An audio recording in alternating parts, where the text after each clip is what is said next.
It's all about our daily struggles and, more importantly, our potential to grow. Now, the inspiration for this explainer comes straight from a beautiful narrative shared by the channel Talks That Matter. And their whole vibe is based on this incredible idea that every single story carries a lesson that can absolutely fundamentally change your life. This ancient tale we're looking at, it is a total masterclass in understanding that emotional tug of war we all deal with. It is just so urgently relevant to whatever you're going through right now. So get comfortable, settle in, and let's explore this battle within us. So, our story begins by setting up a scene that I think literally all of us can picture perfectly. Just imagine a young boy, right? He's sitting quietly beside his grandfather as the sun goes down. The text paints this picture of a kid who isn't just, physically tired from playing, he is emotionally completely exhausted. He's worried and he's deeply confused about his own feelings.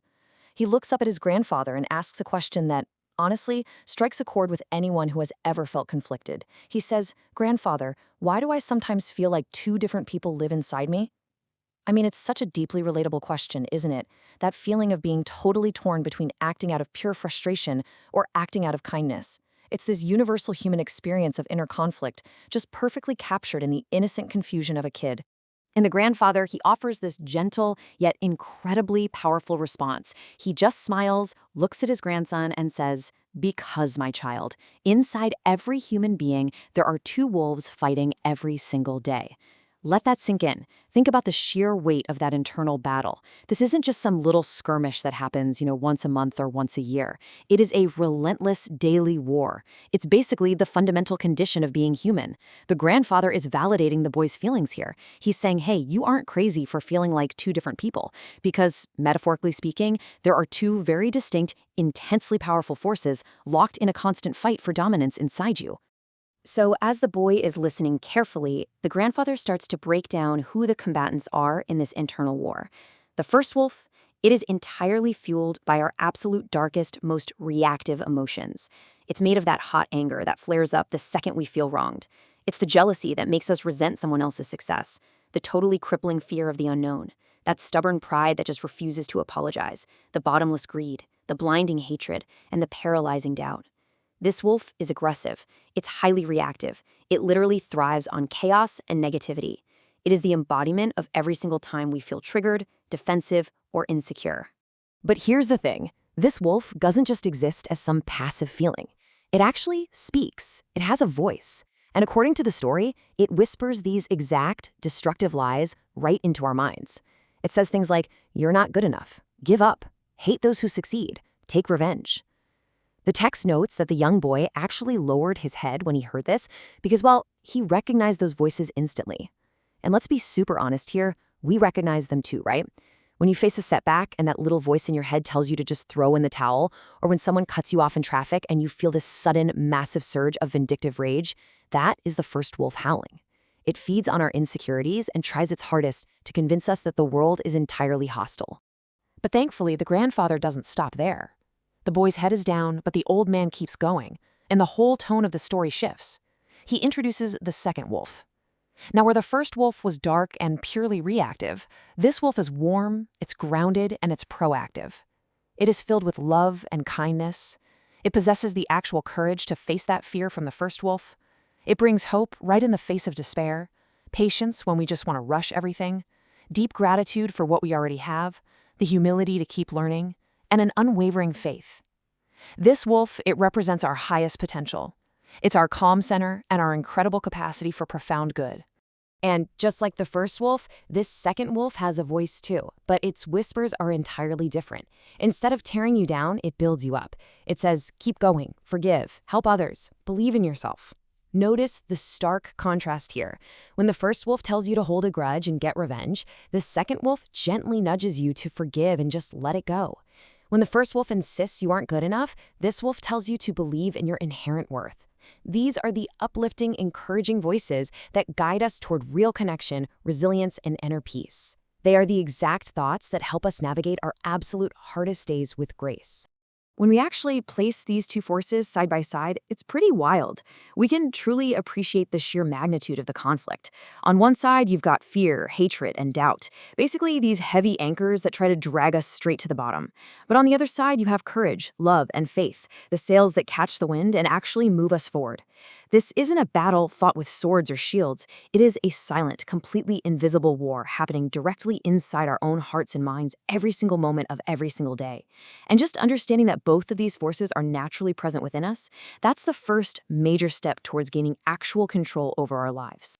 So the story tells us that after the grandfather described these two vastly different wolves, this heavy silence fell over them. Everything just became quiet. You can totally imagine the young boy sitting there processing this massive realization, right? He's weighing the dark and the light within himself. And then he finally breaks the silence to ask the ultimate question. It's the question that I'm sure is on your mind right now, the question literally everyone who hears this story wants the answer to. He looks at his grandfather and asks, "Grandfather, which wolf wins? Who is the actual victor in this relentless internal war?" The old man looks deeply into his grandson's eyes. He offers this warm, knowing smile, and he answers with just one incredibly simple sentence. "The one you feed." Wow. Just take a second to let that sink in. So the absolutely crucial point is this. The battle isn't predetermined. You are not destined to be controlled by your anger, nor are you guaranteed to always act with perfect grace. The outcome of the war relies entirely on your active participation. The grandfather's legendary punchline shifts all the power and all the responsibility directly back onto the boy, and by extension, onto all of us. The winner is the one we actively nourish. But you might be wondering, what does feeding a wolf actually look like in our normal, everyday lives? Well, the source material brilliantly breaks down the mechanics of this. It happens in 3 distinct steps, which basically represent our daily habits. Step 1, every thought you repeat. When you continuously replay a past wrong in your head, you are literally hand-feeding the wolf of anger.